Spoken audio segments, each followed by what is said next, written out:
యేసు క్రీస్తు ప్రభువారు ఈ భూమి మీదకి రాకముందు సాతానుగాడు విజయం సాధించాడు అని అనుకున్నాడు. యేసు క్రీస్తు ప్రభువారు అంటే ఆది కాండం నుండి మలాకి గ్రంథం వరకు దేవుడు అనేకమైనటువంటి ప్రవక్త ద్వారా మాట్లాడినప్పటికీ కూడా ఏదేను తోటలో దేవుడు ఆదాము అవ్వను చేశాడు.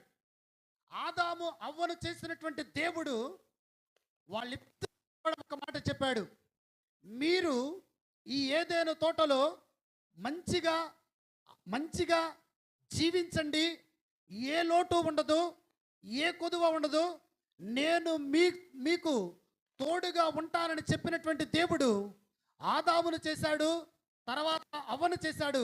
వాళ్ళిద్దరిని కూడా ఏదేను తోటలో ఉంచాడు. దేవునికి స్తోత్రం, హల్లెలూయా. ఎప్పుడైతే దేవుడు వాళ్ళిద్దరిని ఏదేను తోటలో ఉంచాడో, ఆ ఉంచిన తర్వాత ఒక రోజున సర్పము అవ్వ దగ్గరికి వచ్చింది.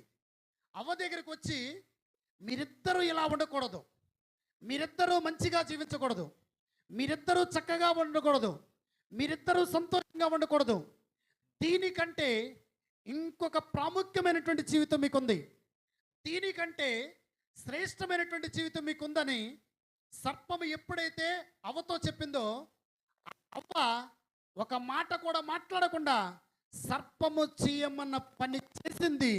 సర్పము చేయమన్న పని ఎప్పుడైతే చేసిందో, ఆ సర్పము చేయమన్నటువంటి పనిని చేసిన విధానాన్ని బట్టి వాళ్ళ మీదకి శాపము వచ్చింది. దేవునికి స్తోత్రం, హల్లెలూయా. ప్రతిరోజు దేవుడు సాయంత్రం చల్లపూట చక్కగా ఆకాశం నుండి దిగివచ్చి ఏదైనా తోటలో వాళ్ళతో మాట్లాడేవాడు.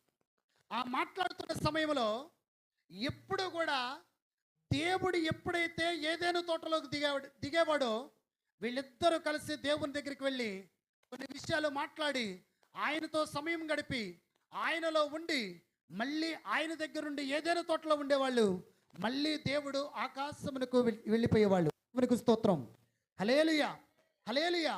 కానీ ఎప్పుడైతే సర్పము చేయమన్నటువంటి పని అవ్వ చేసిందో, ఆ సాయంకాల సమయంలో దేవుడు ఏదేను తోటలోకి దిగినప్పుడు సర్పము చేయమన్నటువంటి పని ఆదాము చేసింది, సర్పము చేయమన్న పని అవ్వ చేసింది, అవ్వ చేయమన్న పని ఆదాము చేశాడు. దేవునికి స్తోత్రం, హల్లెలూయా.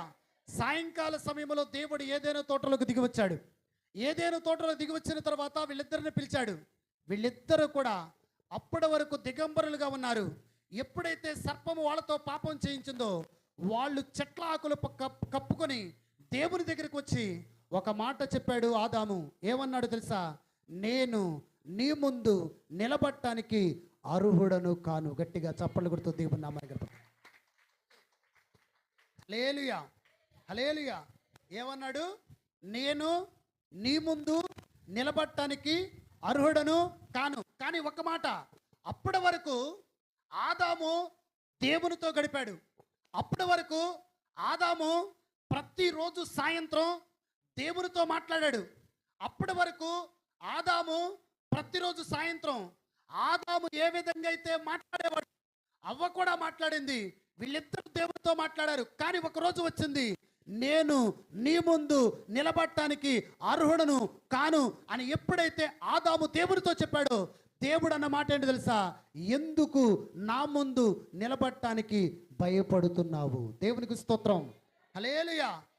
ఎందుకు నా ముందు భయపడటానికి భయపడుతున్నావు? అప్పుడు ఆదాము చెప్పిన మాట ఏంటి తెలుసా? నీవు నాకిచ్చినటువంటి భార్య, నీవు నాకిచ్చినటువంటి అవ్వ నాతో పాపం చేపించింది అని ఎప్పుడైతే ఆదాము దేవుడితో చెప్పాడో, దేవుడు వెంటనే ఏమన్నాడు తెలుసా? ఆ అవ్వతో అన్న మాట ఏంటి తెలుసా? ఎవరు నీతో పాపం చేపించారన్నాడు. వెంటనే అవ్వ ఏముందో తెలుసా? నాతో, నా అంతటికి నేను పాపం చేయలేదు, నాతో సర్పము పాపం చేయించింది. దేవునికి స్తోత్రం, హల్లెలూయా. అప్పుడు దేవుడు అన్న మాట ఏంటి తెలుసా? ఆది కాండము 3వ అధ్యాయము 14వ వాక్యం. ఆది కాండము 3వ అధ్యాయము 14వ వాక్యం.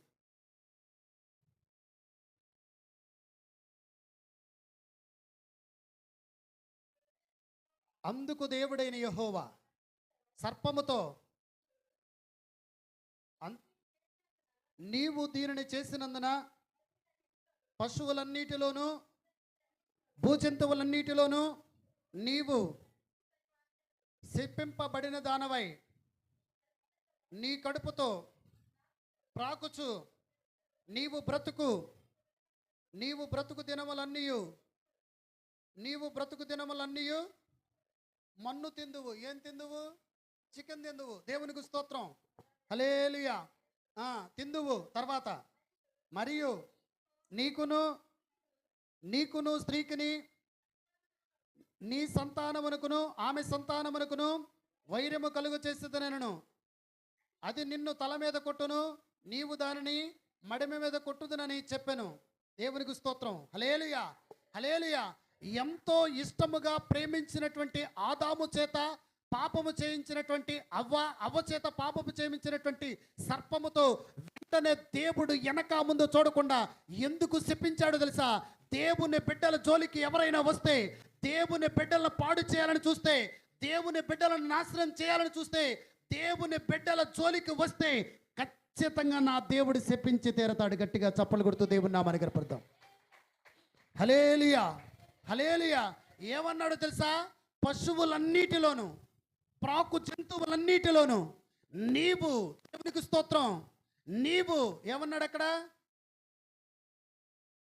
మళ్ళీ వెనక్కి వెళ్తారు. హల్లెలూయా, హల్లెలూయా. ఏమన్నాడు అక్కడ? శపింపబడిన దానవై. దేవునికి స్తోత్రం. దేవునికి ఆశీర్వదించడం మాత్రమే తెలుసు, దేవునికి దీవించడం మాత్రమే తెలుసు, దేవునికి హెచ్చించడం మాత్రమే తెలుసు, దేవునికి బ్రతికించడం మాత్రమే తెలుసు, దేవునికి స్వస్థపరచడం మాత్రమే తెలుసు, దేవునికి విడుదల ఇవ్వటం మాత్రమే తెలుసు. కానీ తన స్వారూప్యములో, తన పోలికలో ఆయన ఏ విధంగా అయితే ఆదామును చేశాడు, ఆదాము తర్వాత ఆదాము పక్కటెముకలో నుండి అవ్వను చేశాడు. వీళ్ళిద్దరిని గాఢంగా ప్రేమించాడు కాబట్టి వీళ్ళిద్దరిని పాడు చేసినటువంటి సర్పముతో నీవు శపింపబడదువు. దేవునికి స్తోత్రం. హల్లెలూయా, హల్లెలూయా, హల్లెలూయా. సర్పం ఏమనుకో తెలుసా? నేను శపించబడతాను, కానీ ఈ లోకములో నాకు విజయం ఉన్నది, ఈ లోకములో నేను ఎలాగైనా బ్రతుకుతా, ఈ లోకములో నా అంతట వాడు లేడు, ఈ లోకములో నేను శపింపబడినా పర్వాలేదు, నేను దూషింపబడినా పర్వాలేదు, నేను శాపగ్రస్తురాలైనా పర్వాలేదు, నేను ఎప్పటికీ ఇలాగనే జీవిస్తాను. దేవుని బిడ్డలను ఎవరైతే ఎరుగుతారో, దేవుని మీద ఎవరైతే ఆధారపడతారో, దేవుని ఎవరైతే నమ్ముకుంటారో వాళ్ళకి నాకే వైరము తప్ప ఇంకొకటి లేదు అని ఎప్పుడైతే సాతానుగాడు సంతోషిస్తూ ఉన్నాడో, ఆది కాండము నుండి మలాకీ గ్రంథం వరకు కూడా సంతోషించాడు. మత్తయి సువార్తకు వచ్చేసరికి యేసుక్రీస్తు ప్రభువారు ఈ లోకానికి వచ్చాడు. ఆయన ఈ లోకానికి వచ్చిన తర్వాత సర్పానికి అర్థమైంది, దెయ్యానికి అర్థమైంది. అప్పుడు ఏమన్నాడు తెలుసా? నేను మర్చిపోయే ఆ విషయం ఆయన ఎన్నటికీ మర్చిపోలేదు. గట్టిగా చప్పలు కొడుతూ దేవుని నామానికి హల్లెలూయా.